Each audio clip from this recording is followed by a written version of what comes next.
La nature et l'environnement occupent une place centrale dans l'élevage et la production de viande issue de l'agriculture biologique. Dans un cycle biologique harmonieux, l'homme s'occupe des animaux et des cultures qui les nourrissent. Les animaux nourrissent ensuite l'homme et les cultures se réalisent avec leur fumure. Les éleveurs de la filière bio nourrissent leurs animaux avec des aliments naturels issus de l'agriculture bio. Les OGM sont interdits. Ce mode d'élevage contribue au bien-être des animaux et cette nourriture donne une grande qualité de viande à un goût inimitable. Côté santé des animaux, les éleveurs privilégient la prévention, avoir toujours des animaux en bonne santé et traitent par des médecines douces. Rencontre avec quelques éleveurs qui nous rappellent leurs priorités et engagements pour produire une viande bio de qualité. Je m'appelle Romary Courtois. Je suis installé depuis donc 6 ans sur environ 50 hectares. J'ai un atelier d'engraissement de porcs. J'engraisse à peu près 350 à 450 porcs par an. En ce qui me concerne, c'est d'abord ma conscience écologique qui m'a amené à l'agriculture. Donc à partir de là, je rêvais de m'installer dans un bocage.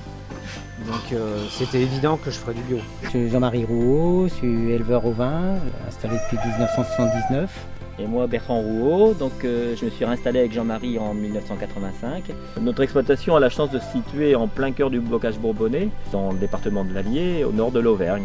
On élève des moutons sur une exploitation de 90 hectares et le tout en agriculture biologique. Notre choix de l'agriculture biologique, ça a été au départ un choix écologique. Dans le mot agriculture biologique, il y a la biologie, c'est la base de notre agriculture. C'est aussi bien au niveau du sol qu'au niveau des animaux. Nous, on essaye de conserver la fertilité de nos sols, tout simplement en étant le plus autonome possible. Ça veut dire que dans 20 ans, 30 ans, 40, 50 ans, si on continue comme ça, elle aura toujours la même possibilité de produire et c'est ce qu'on veut pouvoir laisser aux générations futures. Didier Michel Dury, on est agriculteur bio dans l'Allier à Dompierre-sur-Bèbre. Donc nous on est en élevage de race charolaise. On fait quelques broutards, des bœufs. On essaye de les élever au mieux pour qu'à la fin la viande soit la meilleure possible et de la meilleure qualité possible. C'est pour ça qu'on s'est mis en agriculture biologique, pour éviter tous les produits chimiques. Les bêtes sont hivernées en stabulation sur air paillé d'environ du 10 décembre au 10 avril. Toute leur vie, on essaye de leur donner uniquement de l'herbe. Alors l'été en pâture, l'hiver sous forme de foin ou d'enrubanage. On ne fait pas d'ensilage. Et la finition se fait à l'herbe. Donc en fertilisation, on n'apporte que le fumier que l'on produit dans nos bâtiments avec nos bêtes, donc aucun engrais chimique. On fait aussi des veaux de boucherie de race charolaise qui sont abattus pour ma part à 5 mois et demi. Mais en bio, on peut aller jusqu'à 8 mois. Donc ce sont des veaux qui ne vont pas dehors et qui têtent leur mère ou une vache nourrice 2 fois par jour. Pour le consommateur qui aime mieux manger du veau plutôt blanc que rouge. Sur notre ferme, on a à peu près, sur les 90 hectares, on a 32 parcelles. On a un gros 16 km de haies et qu'on essaye d'entretenir, qu'on laisse fructifier, fleurir, ça pour notre environnement avec des haies qui sont assez hautes. À nos brebis, elles passent l'hiver, enfin une partie de l'hiver, la partie la plus dure de l'hiver en bergerie. Le petit parcellaire nous permet des rotations courtes et de potentialiser au maximum l'herbe dans sa qualité pour pouvoir engraisser les animaux. Et on essaye sur notre exploitation d'être le plus autonome possible et avoir de la viande de qualité. Le porc, c'est un animal fouisseur, quoi. Enfin, oui, c'est ça, c'est un animal qui fouille dans le sol. Donc s'il n'a rien pour fouiller dans le sol, il est malheureux, il est en stress. Voilà. Donc là, c'est vrai que l'avantage du principe de litière accumulée, il y a un fumier dessous dans lequel il peut fouiner, il se roule dedans. Quand il fait froid, il se roule dans la paille. Quand il fait chaud, ils écartent un peu le fumier, ils se mettent sur le sol. Alors dans l'aliment, on va trouver en fait une base de céréales. C'est le constituant principal de cet aliment. Donc des céréales issues de l'agriculture biologique, c'est évident. Par ailleurs, ça rentre dans un système puisque j'ai mes brebis. Et pour mes brebis, je fais des cultures de céréales. Et donc c'est le fumier des cochons qui me sert à amender mes terres et qui me sert à fertiliser mes céréales. Donc ça, là-dessus, c'est indispensable. Sachant que par ailleurs, les céréales me font de la paille que j'utilise pour pailler mes cochons. Voilà. La santé des animaux passe en fin de compte par... on a beaucoup travaillé sur les conditions de vie, l'alimentation et leur bien-être. Le but de notre travail, en fait, c'est pas forcément de soigner les animaux quand ils sont malades, c'est plus de prévenir la maladie.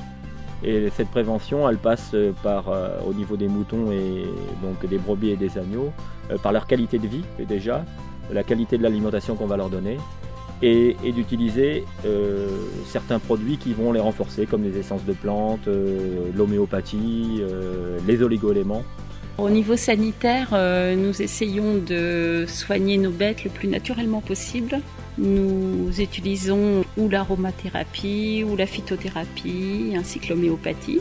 Donc nous sommes en agriculture biologique. Cette agriculture-là est une agriculture qui a le cahier des charges le plus restrictif de tous les cahiers des charges qu'on peut retrouver.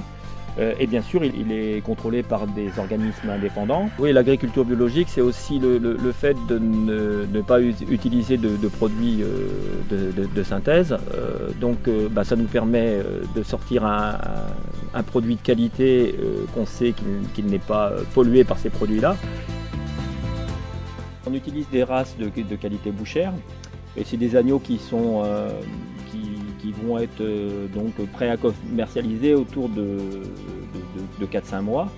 Et notre travail à nous, c'est de vérifier le bon état des animaux. Donc on fait des tris avant d'envoyer à l'abattoir.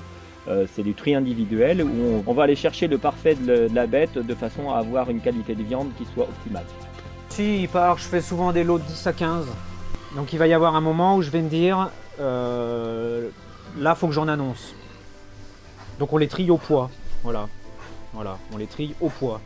Donc s'il y en a 5 de bons, on en prend 5, voilà.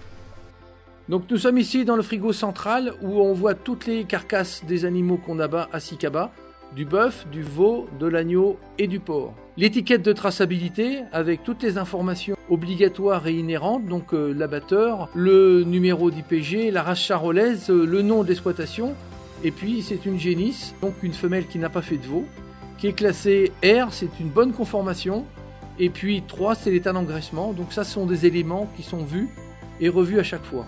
Et également le numéro qu'on indique ici, qui sera sur la facture du distributeur. Et là, on voit bien la qualité de conformation, avec les cuisses qui sont bien rebondies.